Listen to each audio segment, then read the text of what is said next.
Alright, we're going to take a look at the Colonial Adventure Tours, the exercises at the end of Chapter 2.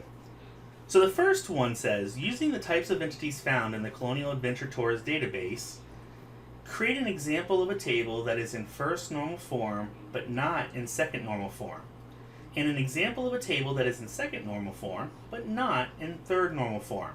In each case, justify your answer and show how to convert to the higher forms. So this is a two-parter, and we're going to start with the first part. We're going to create a first normal form. And remember, the difference between an unnormalized table and a first normal form is that we take repeating groups and we give them their own rows of data. So to do that, you have to have two identifiers with a repeating piece of information. So here we go. We're going to go ahead and look at the trip guides. And we're going to specify a trip ID. We're going to have the guide number. And so far so good. It's this trip name because it's kind of a repeating piece of data back to this trip ID. Because remember, this is not the trips table. This is the trip guides table. So with that being said, this is in first normal form. And to break it out into second normal form, we're going to take that trips table now back out. And this is where we'll see that piece of information that would have been repeated over and over again. We're taking that out into its own table, and then we're going to go ahead and create our table, our trip guides table, trip ID, excuse me, no, sorry, I'm sorry, it was trip ID along with the guide number. And there you have it. Those two tables make that second normal form. Now the second part of this is the second normal form and then break it out to third normal form. So a second normal form, you basically have a first normal form that's been converted to a second normal form, and then we still have pieces of information that's going to be repeated. So what we're going to do is we're going to take a look at the reservation table, and we're going to have a reservation ID, a trip ID, an owner number, a last name, and a first name. Now the reservation ID is about the reservation ID. The trip ID is going to be back out to that trip table we were just looking at. However, the owner number, last name and first name, remember the last name and first name are functionally dependent on the owner name. So more than likely there should be an owner's table that also has the last and first name. Otherwise you're going to have continual repeating pieces of information. Which, remember, this all comes back to is when you have repeating data, whenever you do an insert, an update, or a delete, you have to do it in multiple places, which could cause issues. So to take this and break it out into that third normal form, we're going to have an owner's table now with the owner number, the last name, and the first name, along with our reservation table that we just had, and the owner number. Now, just for cleanup's sake, let's make sure we typed everything correctly. There we go. Also, let's go ahead and assign our primary keys.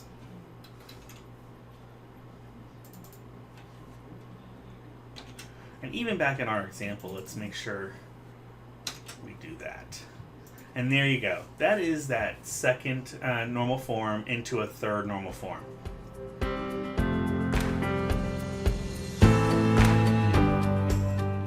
All right, on to the second problem. So it says, identify the functional dependencies in the following unnormalized table. Convert the table to the third normal form. So with that, we're looking at this particular line in here, and just so that way we can all see it, let me type it out. We're going to say it's the trip table with a trip ID column, a trip name column. It has the state abbreviation, state name, along with a guide number and a guide last, along with a guide first. There we go. By the way, those second set of parentheses is kind of a clue for one of the functional dependencies. So let's start with the trip ID. We know that there's a few things that are functionally dependent on that trip ID. And so let's go ahead and say trip ID is functionally dependent on, and we're going to say definitely the trip name, the state abbreviation, and the state name. And we know that because every time we look up a trip ID, we know that that would specify a trip name along with the state abbreviation and the state name. But interesting enough, with that being said, we also know that the state abbreviation is also functionally dependent on the state name. And that's because for every time we look up a state abbreviation, the state name is going to be the same. So that's how we know it's functionally dependent. And then finally, we also have that last set of parentheses out there. So we're going to say that the guide number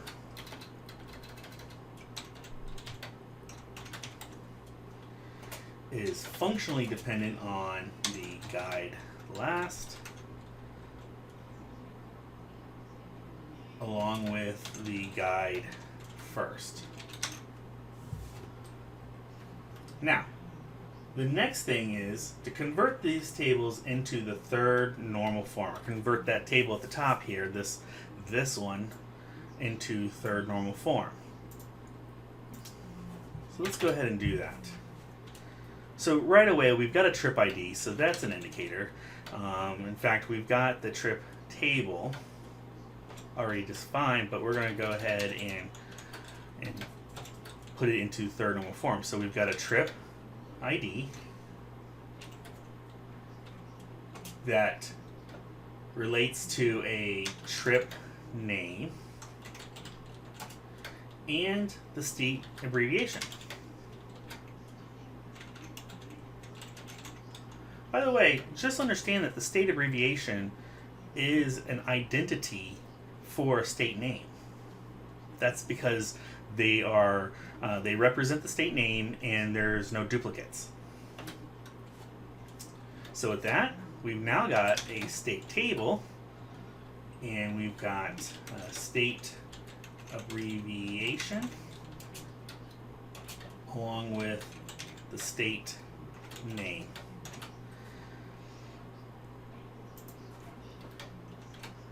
Now we can go ahead and say that the state abbreviation here is our primary key for the state name. And then, and by the way, going back to that trip table, the trip ID is the primary key for that table. There we go. Now it looks right. I know it's sometimes hard to see the underlines with the red squigglies, but let me see if I can zoom this in a little bit more to help. All right.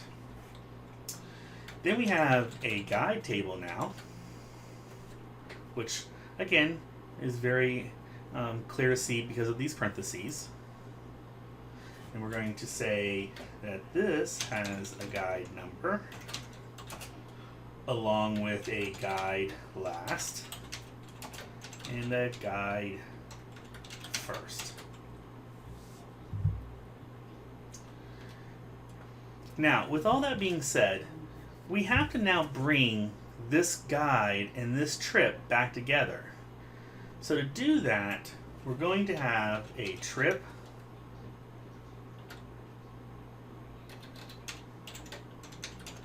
guide table that has a trip ID and a guide number. And believe it or not, both of these are primary keys. Well, together they're the primary key, I should say. Because remember, a table can only have one primary key, but a primary key can be made up of multiple columns.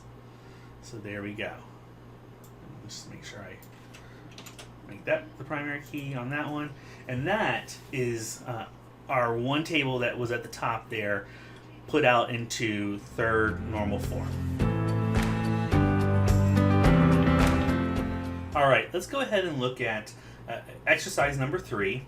Now, do understand that this is that critical thinking question, and so it's supposed to be a little bit more complicated. But what I like about this exercise is this is actually a good representation of what you'll face in the real world.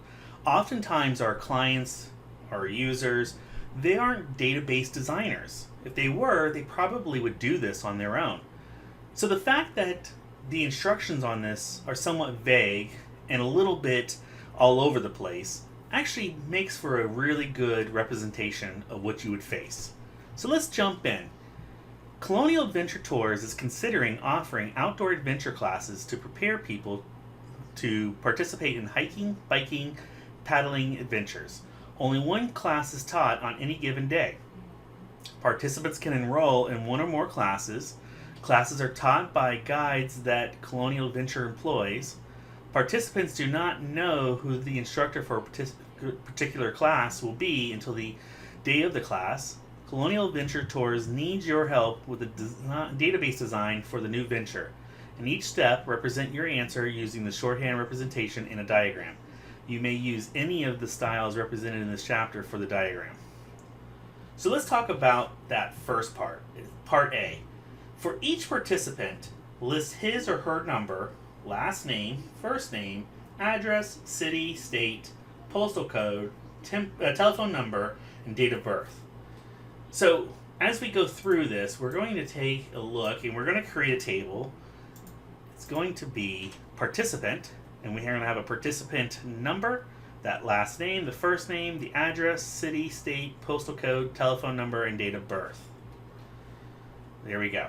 Now part B says, for each adventure class, list the class number, class description, maximum number of people in the class, and the class fee.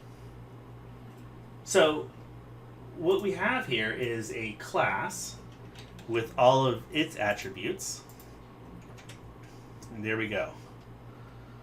Class number, the description, the maximum number of people, as well as the class fee.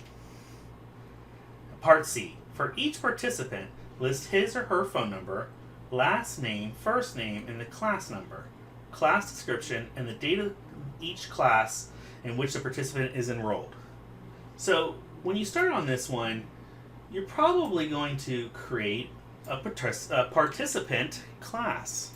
A participant table. There we go. But we should right away recognize a few issues. First being, we already have a participant table. Why would we get a requirement for a participant table again? Also, another clue is the fact that the end of this sentence says, in which the participant is enrolled. And then finally, we got a couple more clues here, and that is, this particular table, as it's listed with its attributes, has a participant number and a class number. Feels a little fishy. Well, let's go ahead and look at Part D, and then we'll come back. Let's see if Part D gives anything away. For each class, list the class date, class number, and class description, and the number, last name, and first name of each participant in the class. So, again, you're going to most likely create a class table. But again, we already have a class table back from Part B. And if we look at this, we can automatically see already a class number here and a participant number. In fact, it looks very similar to the Part D's table. So what we've got going on here is the requirements are trying to describe to us a participant class table. A table that kind of brings the participants and the classes together.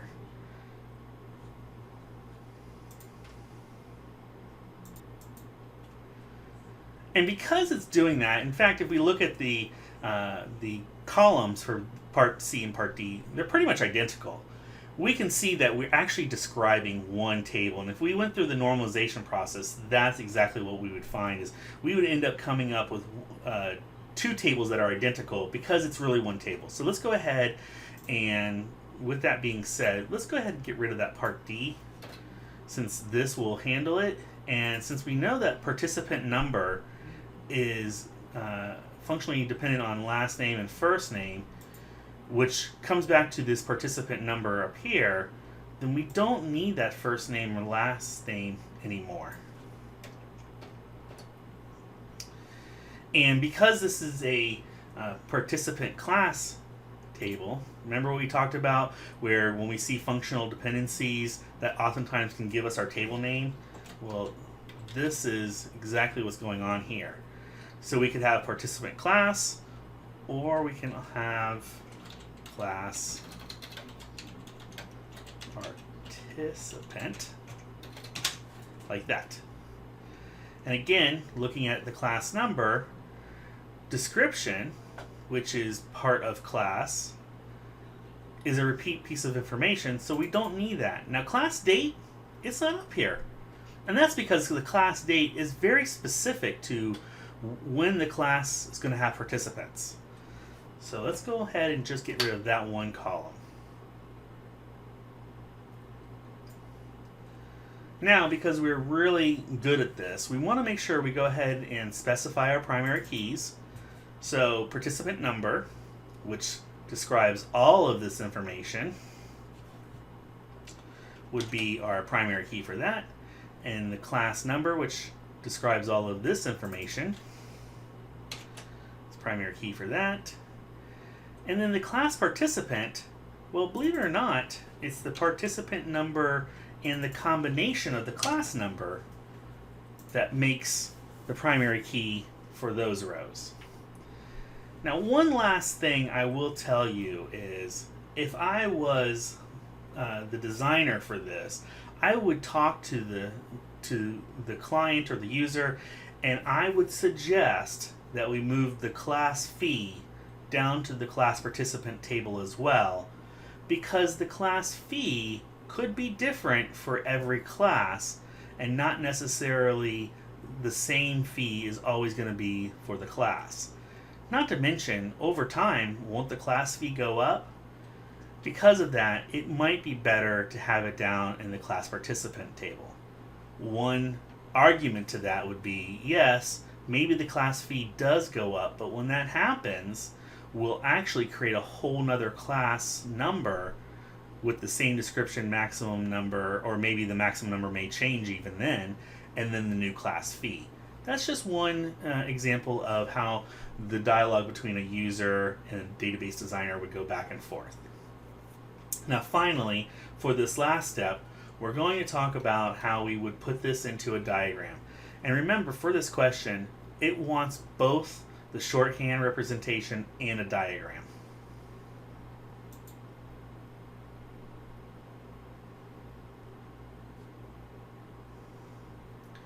Alright, so for this part, we know we have 3 tables we need to diagram.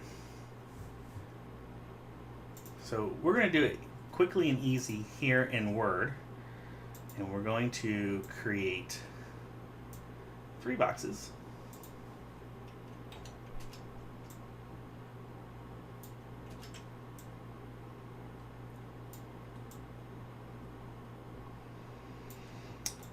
And we know that we have a participant.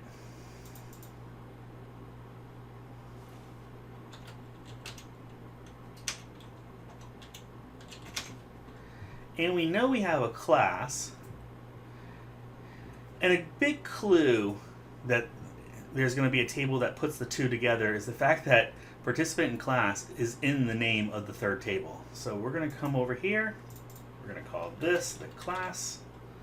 And then we're going to call this the class participant. Or you can make this a little bit bigger to take the full name there.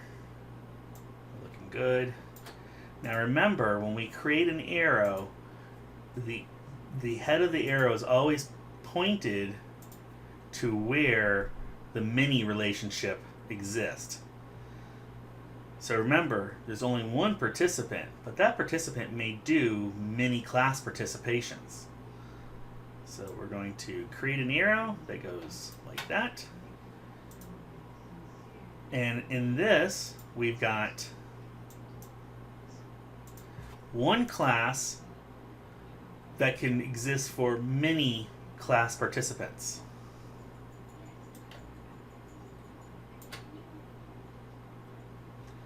And there's our diagram.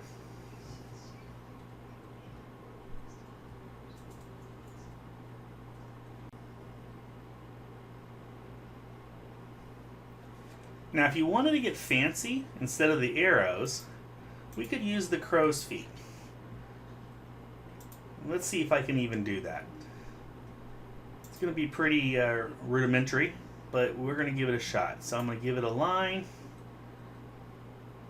I'm going to say, there we go. And we're going to insert another line, because I'm going to, in a sense, manually create a crow's feet.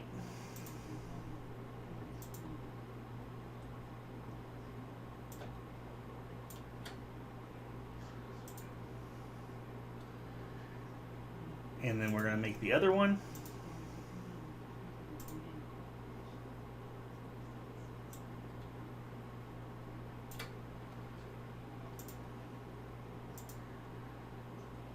Also drawing the other crow's foot.